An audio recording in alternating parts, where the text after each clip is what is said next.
Shalom, Kapiwa!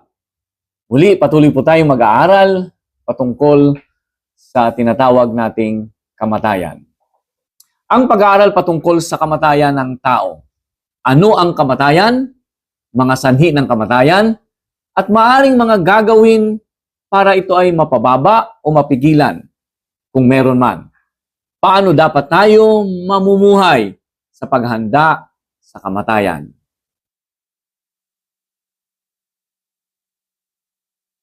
Ano nga ba ang kamatayan? Ang kamatayan ay isang likas na bahagi ng buhay ng tao. Ito ay ang pagkawala ng buhay ng isang tao na nagbibigay daan sa pagkawala ng mga gawain at mga relasyon niya na mayroon siya sa mundo. Ito yung separation of the body, the material thing, from the soul and spirit or the immaterial thing. Mga sanhi ng kamatayan. Ang kamatayan ay maaring sanhi ng mga sumusunod. Una, katandaan. Ang kamatayan ay isang likas na bahagi ng proseso ng pagtanda. Pangalawa, sakit. Ang mga sakit tulad ng kanser, sakit sa puso, at mga impeksyon ay maaaring sanhi ng kamatayan. Aksidente. Ang mga aksidente tulad ng mga sasakyan, pagkahulog, at mga pagsabog ay maaaring sanhi ng kamatayan. Pangatlo, ang karahasan. Ang mga karahasan tulad ng mga pagpatay, pag-atake, at mga pagpapakamatay o pagpapatiwakal ay maaaring sanhi ito o posibleng sanhi ng kamatayan. Ano naman ang mga gagawin para ito ay mapigilan o matagalan ang kamatayan? Bagaman ang kamatayan ay hindi maaaring ganap na mapipigilan, may mga gagawin lang na maaaring makatulong sa pagpapababa ng panganib ng kamatayan. Una, pag-iingat sa kalusugan.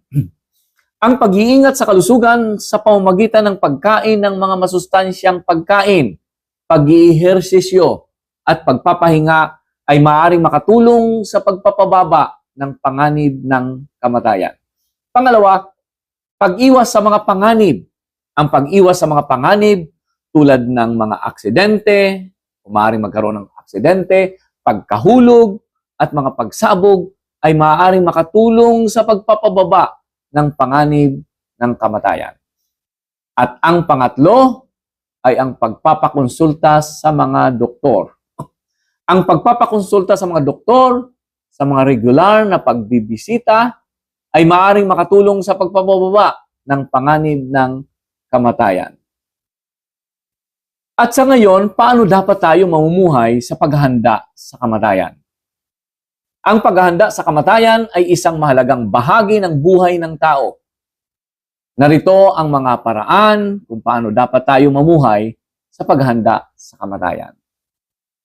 Una, pag-ako sa kamatayan. Kilalanin ang pag-ako sa kamatayan bilang isang likas na bahagi ng buhay ng tao ay maaaring makatulong sa pagbababa ng takot sa kamatayan sapagkat lahat ay mamamatay. Physically.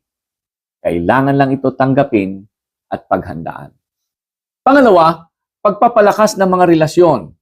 Ang pagpapalakas ng mga relasyon sa pamilya, mga kaibigan, at mga kapwa-tao ay maaaring makatulong sa pagpapababa ng pag-iisa at pagkabigo sa pagharap sa kamatayan. Napapadali ang sakit, stress, tension, eventually kamatayan kung hindi maayos ang ating relasyon sa mga nabanggit na pamilya, kaibigan, o kapwa-tao. Pangatlo, para mapaghandaan ang kamatayan, pagpapalakas ng espiritual na buhay. Ang pagpapalakas ng espiritual na buhay sa pamamagitan ng pagdarasal, pagbabasa ng Biblia, at mga gawaing espiritual, fellowships, at pagdalo sa mga gawain o pananambahan.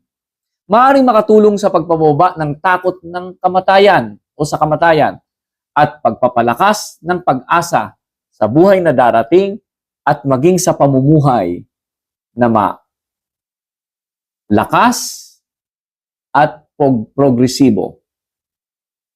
Palakasin ang ating espiritual na buhay. At sa pinakahuli-hulihan ay ang pagpapalakas ng mga plano sa hinaharap.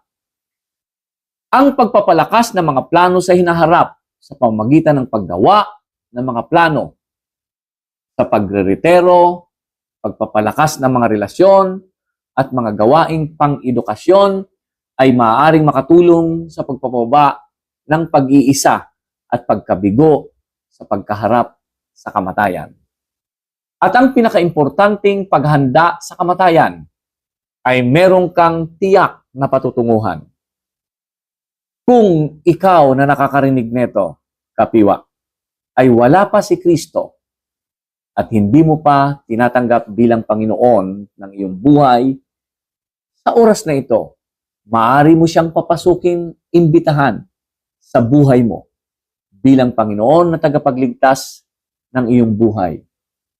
Pagsisihan ng iyong kasalanan, mamuhay ng sumusunod sa salita niya at higit sa lahat ng kalugod-lugod sa Kanya.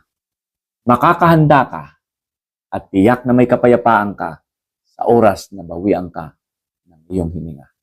Tutungo ka sa langit, nakapiling ang Panginoon. Yan ang tunay at totoong paghahanda sa iyong kamatayan.